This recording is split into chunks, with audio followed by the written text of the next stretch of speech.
So this is the second part of our little talk about Teleman 12 Fantasias for solo flute. I would like to focus on a few movements from the Fantasias and have a little bit of analyze and tips for playing it in what I believe, but this is just my opinion, to be the best way to follow. We will start with the Fantasia number 7 in D major. It is a very interesting one because it gives a little bit of indication of style. It says alla francese for the first movement. And we find in it all the ingredients of the typical ouverture à la française, which had been established many decades before this, before Telemann wrote that, by composers such as Lully, for example, who established the overture of the opera as a genre in itself, which became so popular that it became very much imitated, and such overture was supposed to appear at the beginning of every opera or every suite of dance. If you think of also the so-called suite like the B minor suite for flute and strings, but there are hundreds of them written by also German composers, for example, which are followed by dances and not by an opera. They follow the same pattern. So we have a music which is written in 4. Nevertheless, it should be treated alla breve, that is, in a feeling in 2.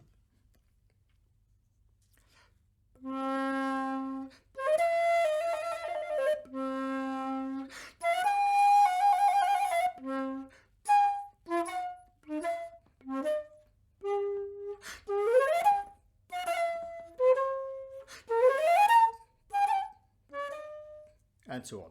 So if it was too heavy beat in 4, the music would not have the necessary proud and ongoing character. If I would play it, for example,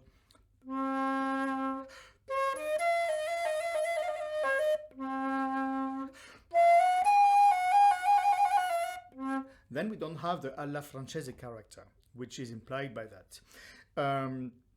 You can observe also that I was treating the rhythms not literally, and this is something very important in Baroque music. There is what is written, but also what you're supposed to know, and the written music is only a guide, a basic map, but then you have to add or to change a lot of ingredients, and we will not play, but place the little notes, the fast notes, a little bit later in the bar and overdot as if there was a double dot after the long notes.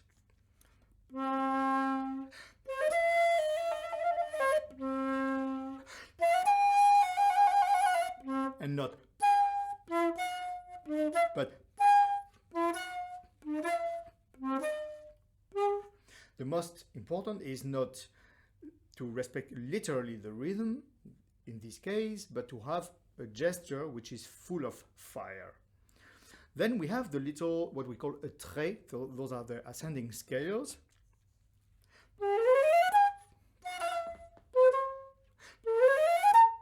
And which also should be placed late on the beat and played with a fire and as quick as possible.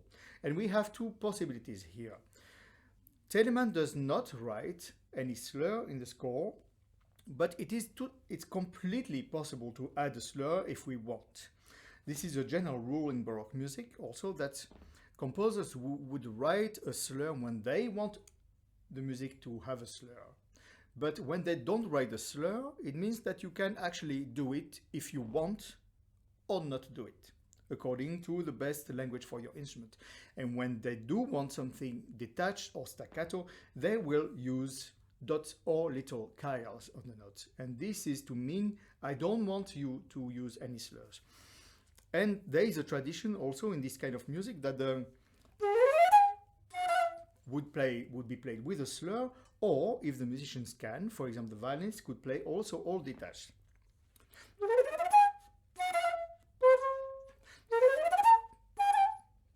and this is left to the choice of the player. If we take the next phrase, we will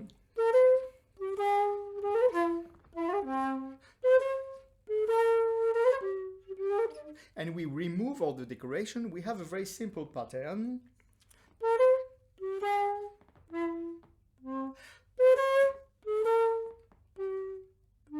And if we go further,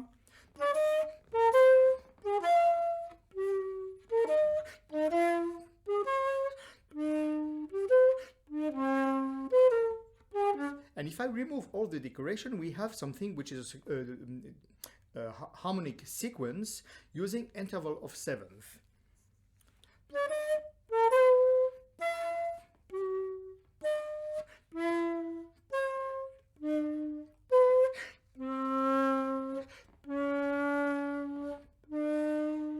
With a beautiful ascending chromatism at the end.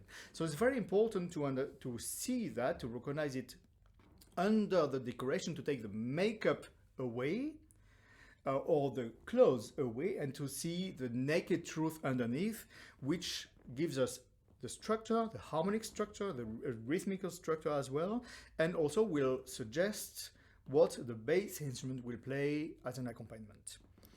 Now let's go to the middle part. Which is very interesting, because in the Ouverture à la Française, we always will have a fugue as a middle part, as a fast part. And indeed, Teleman will write it, how to play a fugue when we are alone and we can play only one part at a time. Well, he will cheat.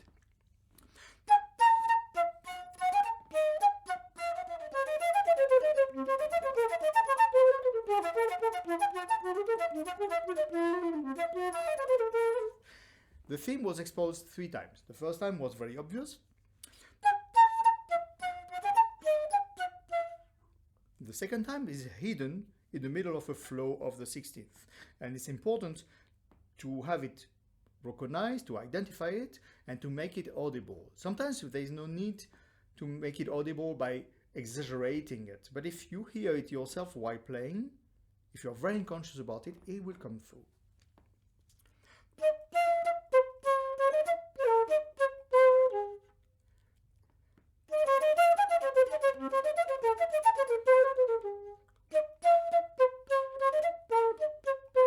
And the last time.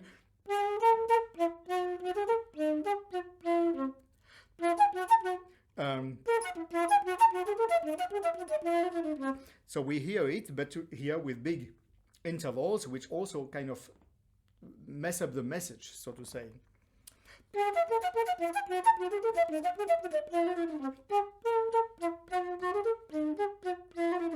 So this is a very interesting point to work on, to have this exposure of the theme recognized and very well audible.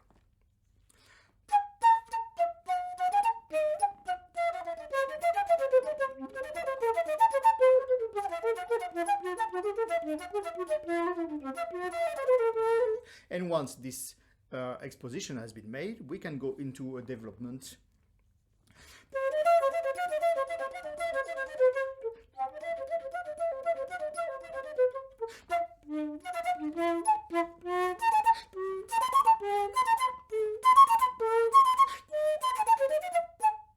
Where we clearly hear the ascending chromatism in the bass.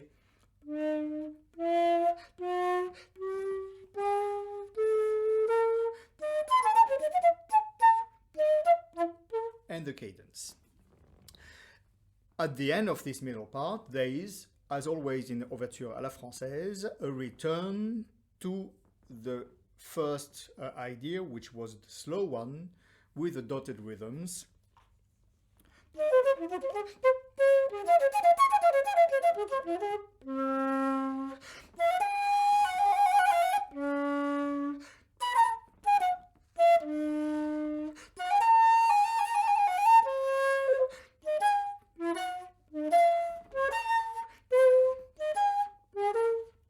And here we also hear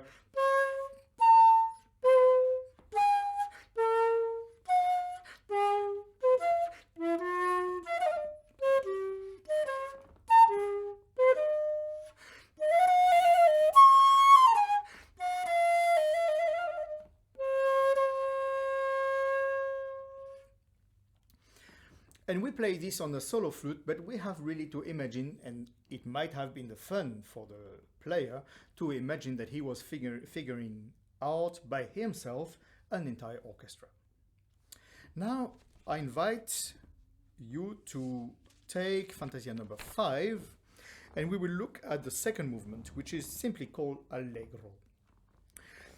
And that's a very interesting one also, for Telemann is hiding the theme that he exposes everywhere.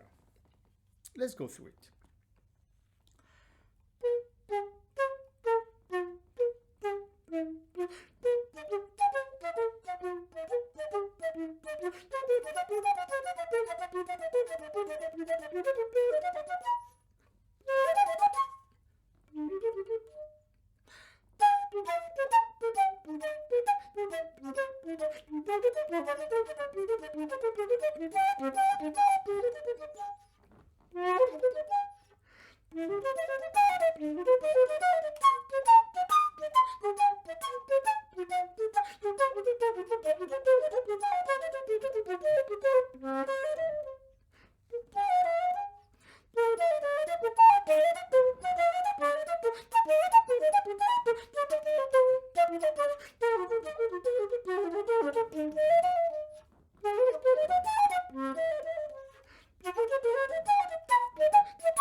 So if I also here have fun in undressing the movement, you will see that the theme is quoted several times, actually all along the piece, with only in between some little kind of questions which will be used to modulate and to introduce the theme in another key. So now I will, yes, take away the makeup, play only the themes as they are appearing, and play in between the modulating elements.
Very simple. But sometimes the theme, which is in some places very obvious and everybody hears it, in some other places it's hidden in a much more complex way and not so easy to recognize. For example, this.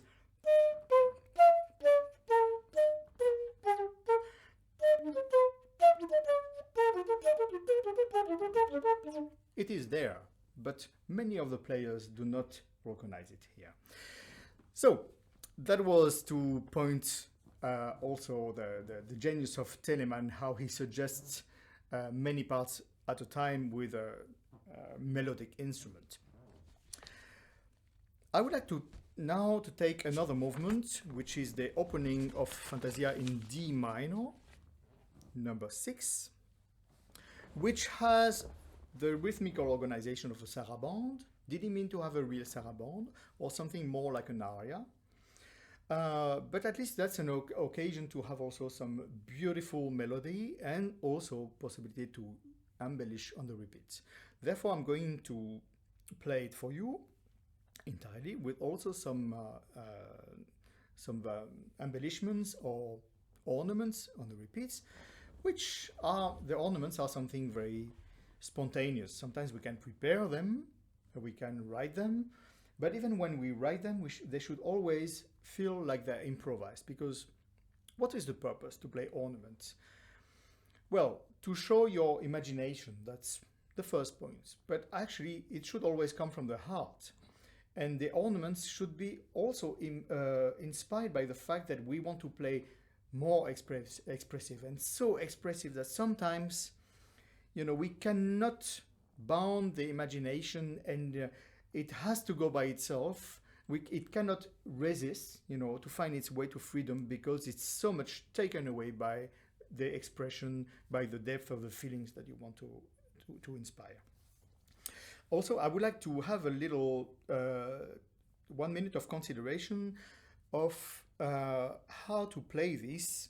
Either you use a Baroque flute or a modern flute, because you might have noticed that I'm using almost no vibrato.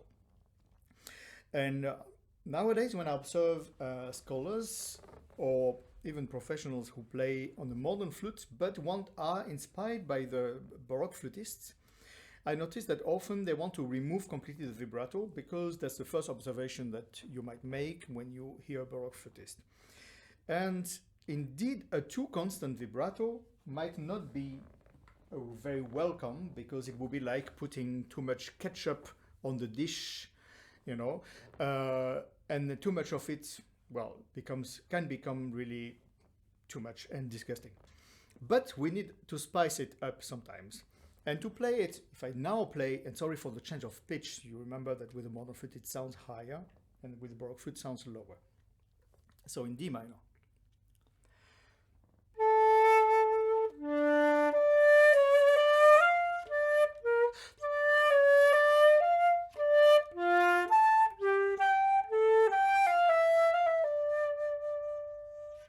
I allow myself a little bit of vibrato. Whether I will do it or not on the Baroque flute, that's of a secondary interest. What I would avoid is this.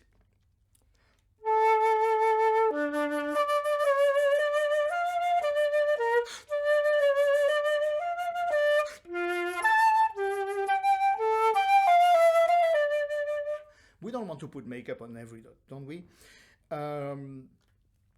I think this would completely hide the simplicity and the beauty of the melody. On the other hand, to play with a dead sound would also not be welcome.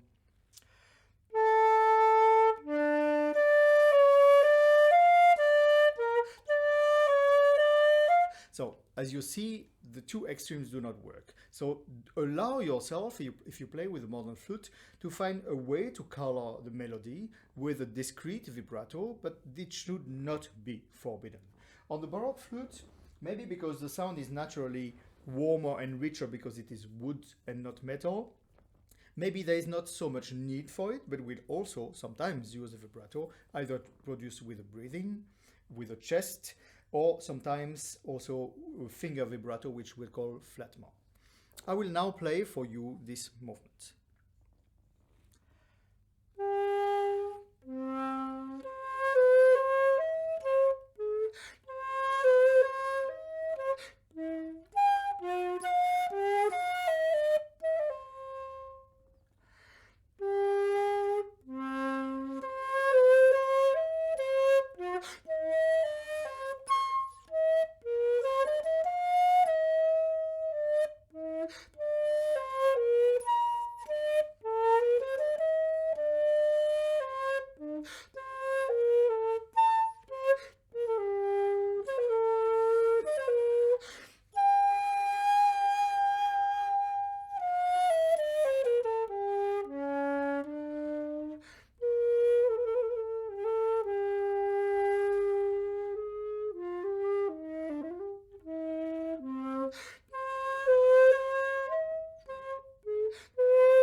As for the vibrato, you notice that I used it on very few notes and a very characterized vibrato. Not necessarily discrete one, but one which is really used as an ornament to emphasize a prominent note, for example. The last movement that I would like to talk about is the first one of the 10th Fantasia in F sharp minor. It is a very beautiful and rich movement which, although it just says a tempo giusto, is actually hiding a dance called courante or corrente. And there are two types of courante in the 18th century: the courante in French style, which is rather slow, and the courante in the Italian style, which is a little faster and more flowing. And this belongs to the second type, the Italian one. It is also very rich as for the way he suggests at the same time the treble line and the bass line, with of course using broken chords to let the imagination hear two voices at a time. What is important is knowing that it is a dance, is to find a flow which inspires the body also to dance, with the exode of this kind of chord with the first two notes, which is not but to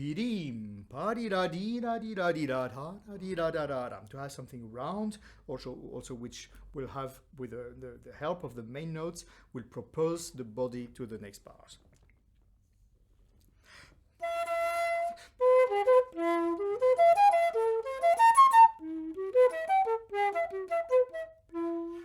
Example on this cadence, where we hear at the same time the bass and the treble.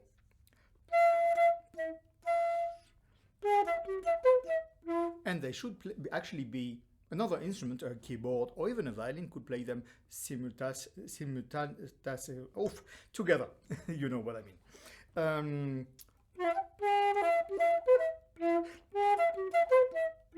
And Teleman organizes the notes in order to suggest the two voices.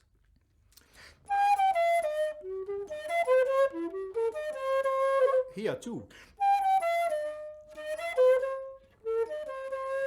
And with another suggestion of the bass.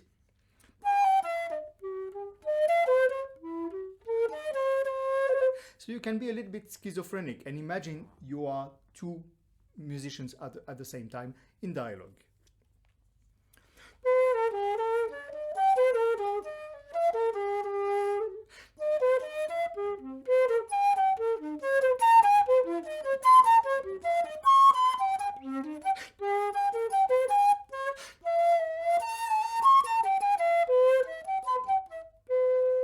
This is a fascinating place.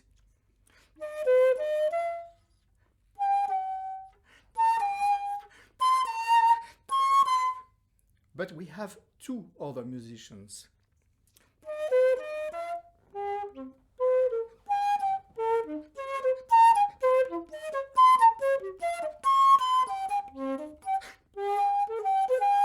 Here also two voices at the same time. So you see how schizophrenic we have to be, and imagine that we are almost an orchestra with two or three musicians.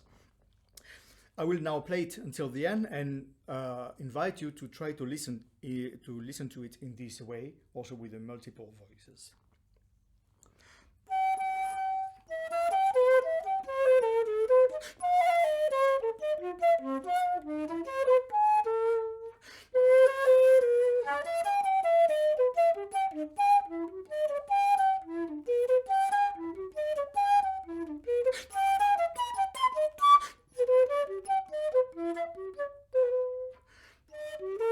I come back to that because also it's very interesting.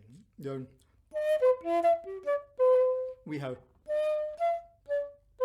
and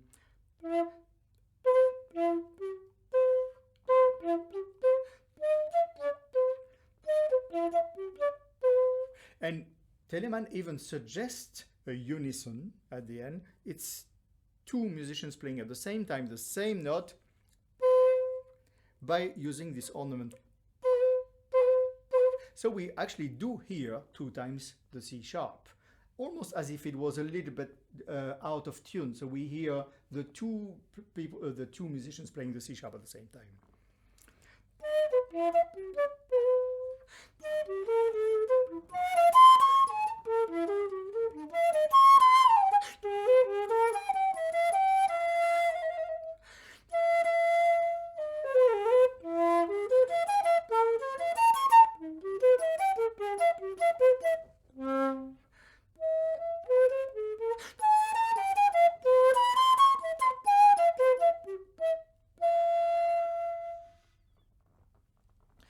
So those were just four movements, four examples taken from the 12 fantasies, which I hope allowed us to touch different aspects of the interpretation, which can in any case be appropriately played either on the Baroque flute or on the modern flute, since they are purely musical things. And I hope, of course, we don't have time to go through every movement of the 12 fantasies, but I hope that this inspires you also to find all this variety, all the genius of Teleman, and enjoy these 12 masterpieces, which every flute player should enjoy, like play all his life. So thank you very much for your attention, and see you soon.